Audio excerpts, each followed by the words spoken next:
Hi there, and welcome to Anxiously Capable. If you're new here, this is a podcast where we talk all about anxiety, OCD, and intrusive thoughts, and how you can thrive, not just survive, with anxiety and OCD.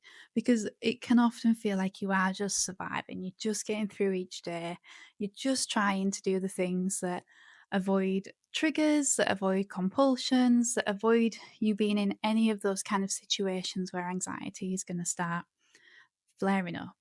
But what we do here is we try and live a fulfilling life alongside anxiety and OCD and look at the ways that you can recover long term. So, yeah, that's what Anxiously Capable is. I'm Jess Eden. I'm a qualified therapist based in the UK, and I specialise in working with anxiety and OCD, hence why I started the podcast. But I also have my own experiences with anxiety and OCD. I have lived with anxiety and OCD since being, Christ, oh gosh, probably about 5 years old. I think that's probably the first memory I have, of feeling, like, anxious, but yeah, so it's definitely been around a long time, and the way that influences this podcast is I'm not just sharing tips, I'm not just sharing kind of general advice, I'm also gonna be sharing my own experiences and the things that have helped me as well.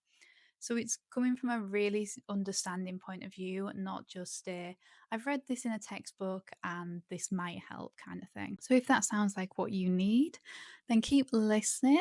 New episodes are published every Monday, and you can also find me on social media. I'm on Instagram at Therapy with Jess Eden, and I post loads of anxiety and OCD content on there as well. So, for today's episode, I thought it might be quite good to talk about some helpful ways to actually ease anxiety.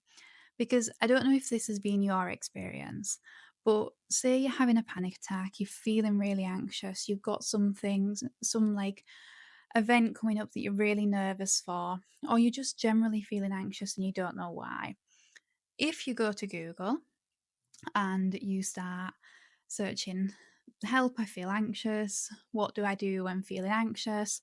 You're probably going to get a bunch of articles that are telling you multiple different ways to distract yourself from that anxiety. And that's great. Like I'm not knocking any of that.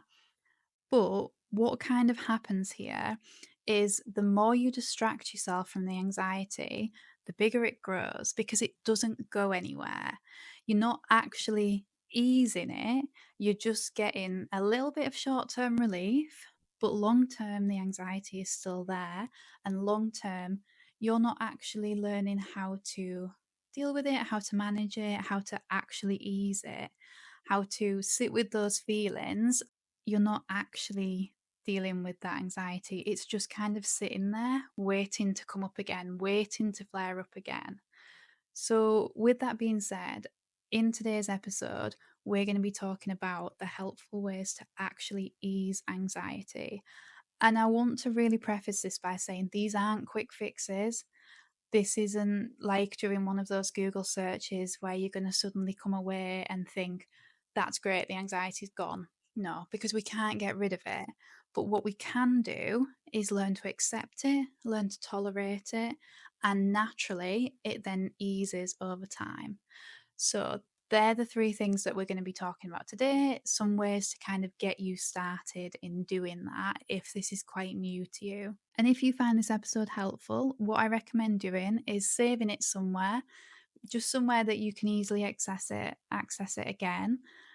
But this will give you a chance to come back to it next time you feel anxious. Because we all know that when anxiety, when panic is kind of flaring up, everything that we're supposed to do in that moment or everything that we plan to do completely goes out of your head. That panic, that fear, that worry just sort of takes over. And hopefully, this episode, if you save it somewhere, will just kind of help you remember those things. It'll prompt you to do a couple of the things that we're going to speak about. So save it somewhere that you'll remember, and you can come back to it next time you're feeling really anxious. The main thing that you need to know about anxiety is the more you push it away, the more you try and avoid it, the more you distract yourself from it, the bigger it becomes.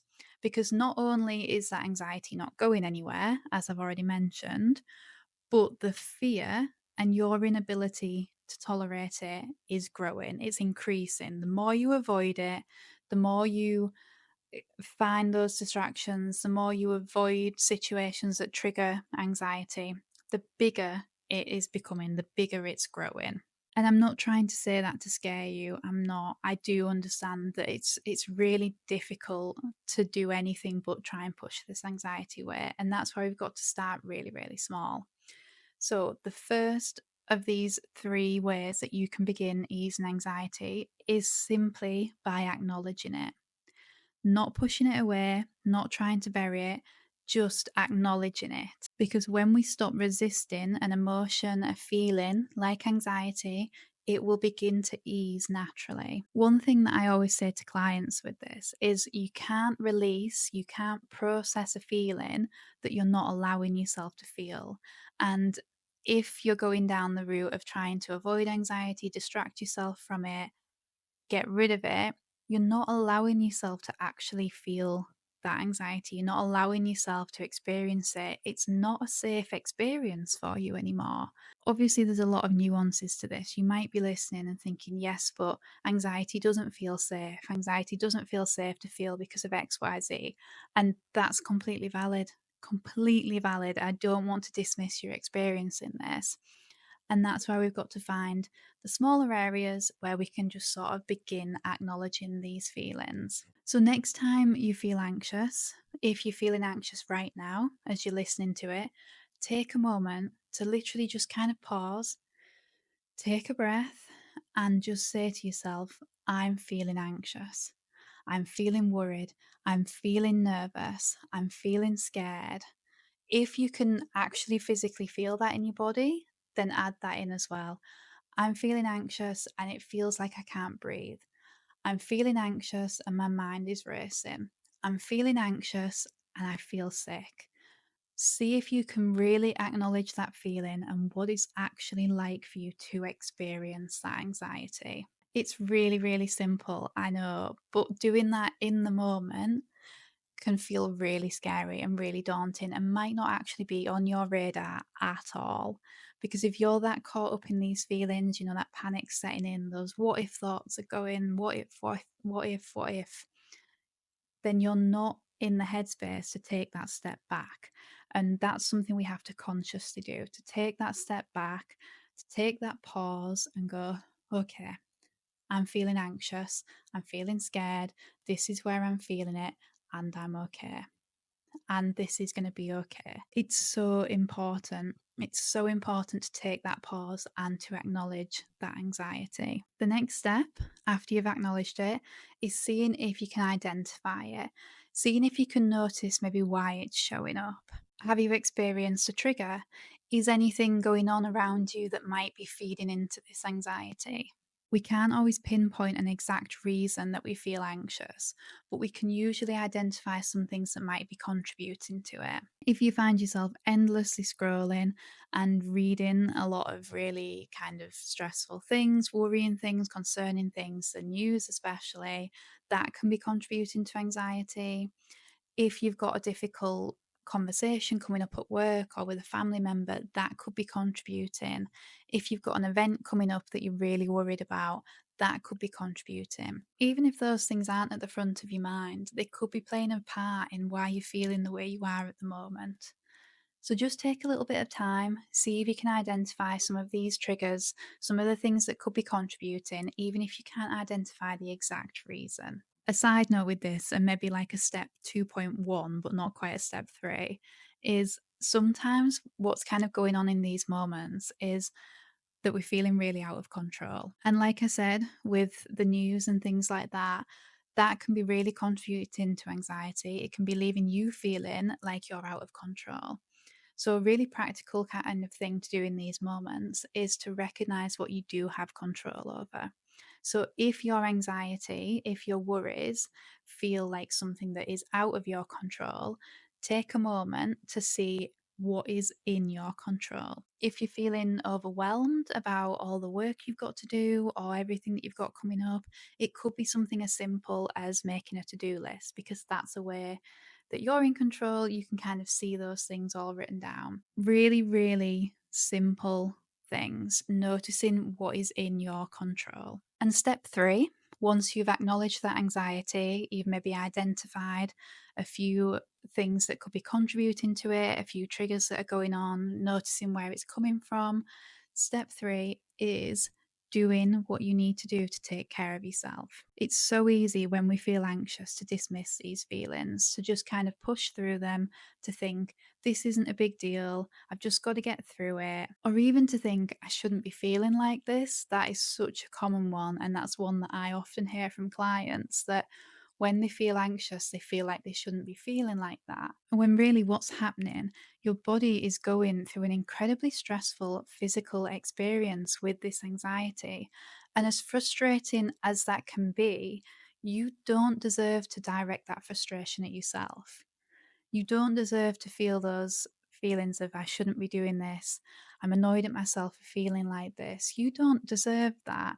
It is frustrating, it can be really frustrating, but that doesn't deserve to be taken out on you. So instead of directing that frustration, that anger towards yourself, see if you can take a little bit of time to identify what you need in that moment. Maybe it's kindness and compassion. Maybe it's a little bit of understanding. Maybe it is speaking to someone. Maybe it's talking through these worries with someone who gets it, who understands. Maybe you need a feeling of comfort and safety. I know myself that sometimes when I feel anxious, I this isn't sponsored or anything because it's nowhere near this big as this podcast, but I will go and get my OD and I will wrap myself up with the dog, with a cup of tea, and just actually physically feeling that comfort and safety massively helps. I can totally understand why weighted blankets are a thing. I don't need a weighted blanket so much when I've got a dog that just kind of will just lay on me and have that pressure. But it's about finding what you need in that moment and actually letting yourself have that, giving yourself that kindness, that care, that comfort, that safety, that love, that chance to talk through these things. And it might even be the case that going through this process, identifying these things was what you needed to not dismiss that anxiety. Maybe you just needed to be able to recognize it and admit to yourself that this is what I'm feeling and this is okay. Really, really normalizing those feelings and taking away any shame that you have around that anxiety. It's okay to be feeling it.